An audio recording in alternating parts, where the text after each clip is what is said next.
2K Sports checks in with our loyal viewers with a broadcast from Los Angeles, the home of the Clippers, the Staples Center. Welcome to what should be a great Saturday night for the NBA. With Steve Kerr and Clark Kellogg, this is Kevin Harlan. Today's game continues this Los Angeles Clippers homestand. They're free-falling right now, piling up loss after loss. We'll see if they can bounce back.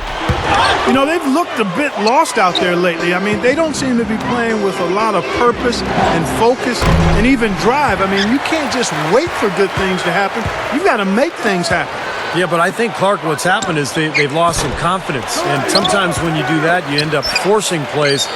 So it's a delicate balance. You know, they have to regain some confidence with their attitude, with their effort. And I think things will turn, but it's going to take some work. So with Ginobili sitting on the bench, here's how the floor looks for Greg Popovich. Green and Leonard out on the perimeter. Duncan out there with Splitter, and it's Parker in at the point guard. And for the Clippers, Ron Butler, Blake Griffin, and DeAndre Jordan, their front line. It's Chris Paul and Chauncey Billups at the 1 and the 2. You know, sometimes teams don't age gracefully. And when your stars start to age, all of a sudden the team goes south. But the Spurs have managed to maintain a very high level of play, even with Ginobili and Duncan getting older. Let's find out what Doris Burke has for us. Kevin, Greg Popovich and I got a chance to talk for a bit. He told me that to him, what he is most proud of is how smart the team is playing. He said, I can forgive physical mistakes. Everyone will miss a shot. What bothers me are when there are mental mistakes, and I just haven't had to get in anyone's ear about that with this team. We'll see if he can avoid that again here. And thanks as always, Doris. And guys, the emphasis on quality shooting, getting those chances identified by their coach is a key for them. Well, it sounds simple, Kevin. You got to shoot the ball well to win, but the way to try to do that is to get yourself the best opportunities possible, and that means executing offensively. And not just executing, but not settling for anything but high percentage shots, guys. I mean, smart basketball and not forcing anything unnecessarily. The Spurs have gotten older, as you've said, Steve, but, you know, they've made the most of it. And I think, Clark, that adds to just how smart they are. They're high basketball IQ. Without question, Kevin. And the big thing you see with them getting older is that the top guys get rested more. They're not playing as many minutes. And that you saw quite a bit of that towards the end of last year. Now here's Griffin. 17 points for him last game against San Antonio. And he did some nice work on the boards, too, Kevin. That was definitely a factor in that game as well. Well, I'm impressed with the determination he showed right there, getting himself in a good position under the glass. Did his work early there. Yeah, with the presence of mind to know just where the rebound was going to go to. And then the nifty touch to tip it in. That was beautiful. The Spurs shooting their first free throws. First trip to the line in this one. Well, how about the numbers for this club? As a team, 79% from the free throw line this year. And they've made progress in that department from last season going into this one, guys. I mean, the numbers have improved. Lamar Odom is checked in for the Clippers. Crawford comes in for Chauncey Billups. Vinny Del Negro now in his 5th season as an NBA coach. He spent 2 years coaching in Chicago, now in his 3rd year with the LA Clippers. Clippers trail by 10. Paul with the ball. He's picked up by Parker.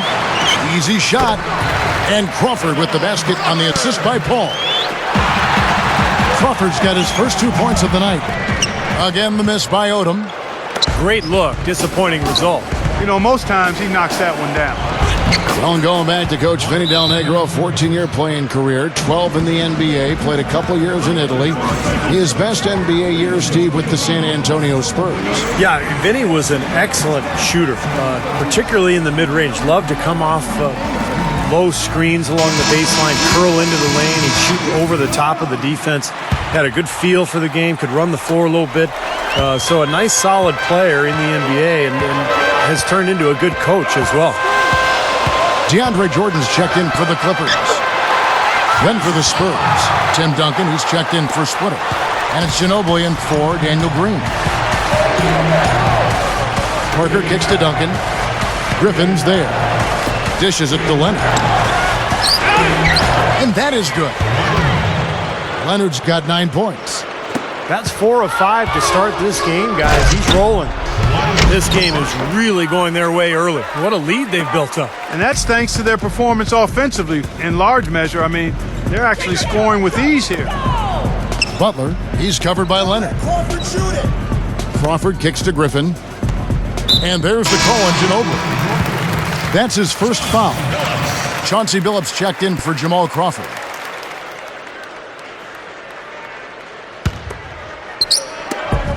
There's 45 seconds left in the first quarter of the game. Jordan. Straight up. And the slam by Blake Griffin. There's no stopping him when he gets to the basket like that. If you can't foul him in time, just get out of the way. That's good from Ginobili on the assist by Parker. Ginobili's got his first basket. They're getting whatever they want in the paint early on. Well, doing work inside, that's why they've been able to build the lead. They've been playing smash mouth basketball. And Parker, here we go. 3-second difference between shot clock and game clock. Diaw, the screen. Jumper off the screen. And it's San Antonio with another. He's been ready to roll offensively at the beginning of this game. He looks smooth out there. Paul dishes to Billups. Back to Paul. Over Parker. Oh, he put it down! It'll count. What a shot! I think that one was. And after just one quarter of play, a double-digit differential on the scoreboard. Spurs lead by 12. And we'll be back in just a moment with the start of the second quarter.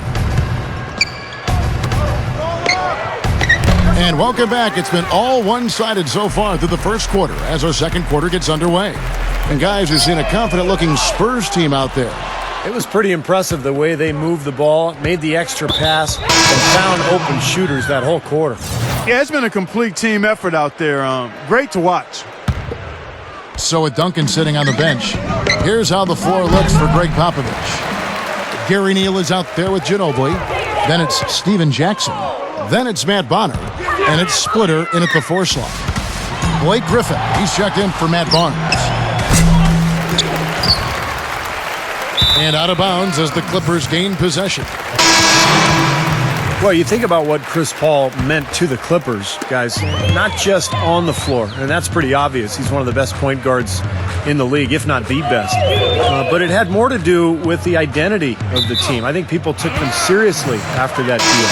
And in fact, in L.A., there was a budding rivalry between the Clippers and the Lakers for, who was the city's best team. And that had never been a question before. The Spurs making a switch here. Duncan's checked in. That was not pretty there. You got to make that one, but maybe that's not his range. Parker with it. Chris Paul covering. Parker kicks to Duncan. Again, the miss by the Spurs.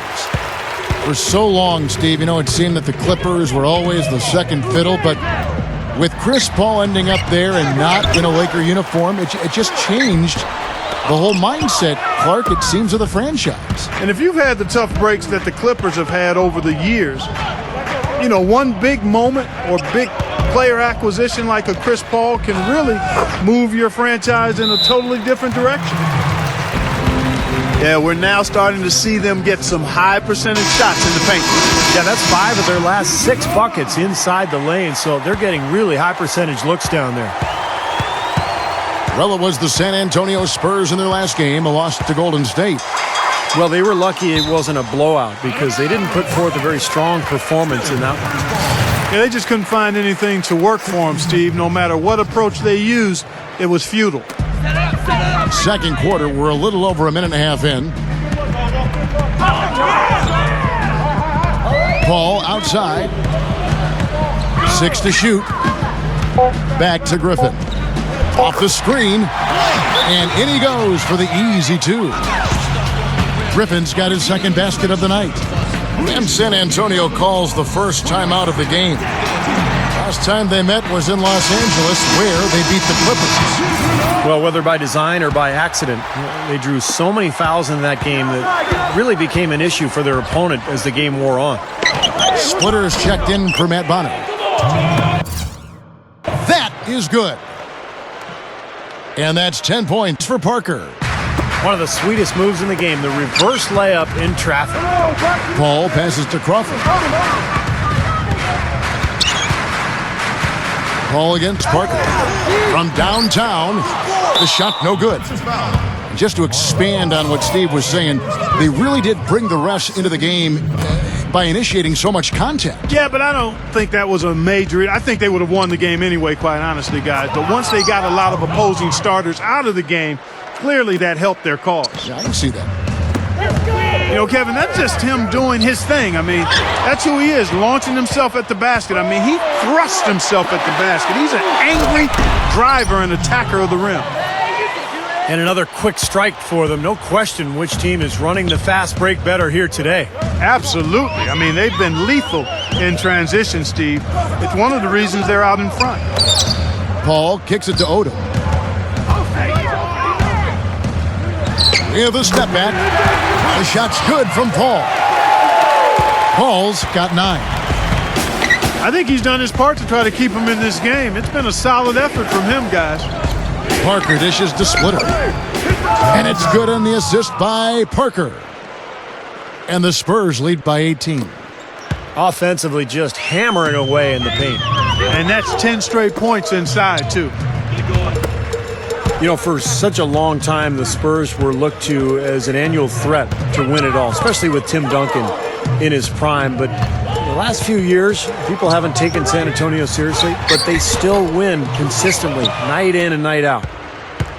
There was just enough defensive pressure to get him off balance and cause that shot to go awry.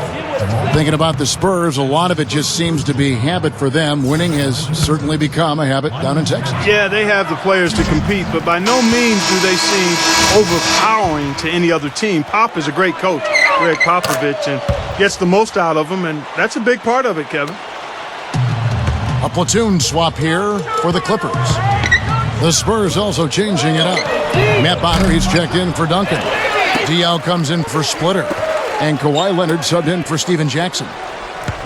Butler, he's covered by Ginobili. Butler attacking, takes the 3, and that one's good. Butler's got himself going there, his first points of the game on the deep ball. Fires the 3, and it's the Clippers with the rebound. They couldn't put the pieces together, losing that last matchup with San Antonio. And Kevin, looking at their performance offensively in that game, it's hard to find even one area in which they weren't poor. Yeah, you're right, Steve. They look completely lost at that end of the floor. And he's starting to pick things up here after a tough first quarter. It's Parker with the drive. Ginobili. Pass to Diaw. Spurs passing it around. And that one's good. 14 points for Parker. And all 10 of their last points have come inside the paint, so defensively you've got to make an adjustment. Yeah, and you got to do a little more to stop it, too. I mean, it's coming way too easy for them. At some point, you just got to buck up and say it's not going to happen. Kicks it to Bonner. And stolen by Butler. Near the three-point line, it's Bledsoe. No good trying to beat the buzzer. A dominating first half of basketball, and so far hasn't been close.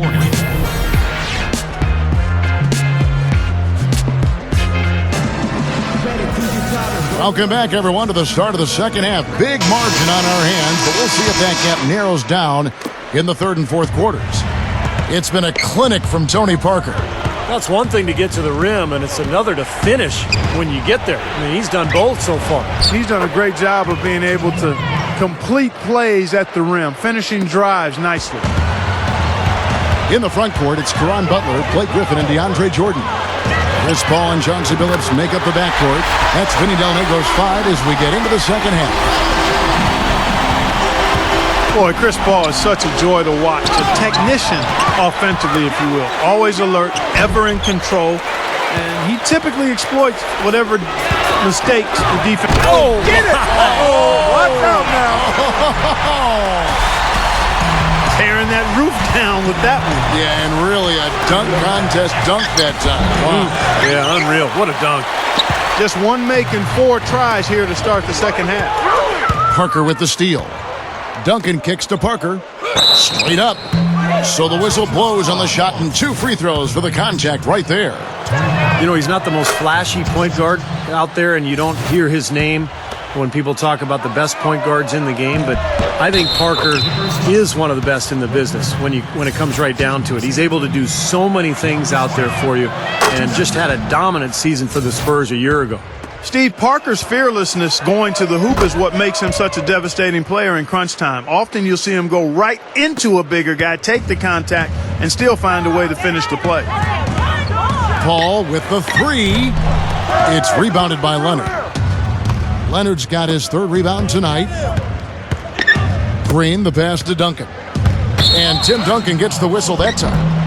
That is his 1st foul of the game.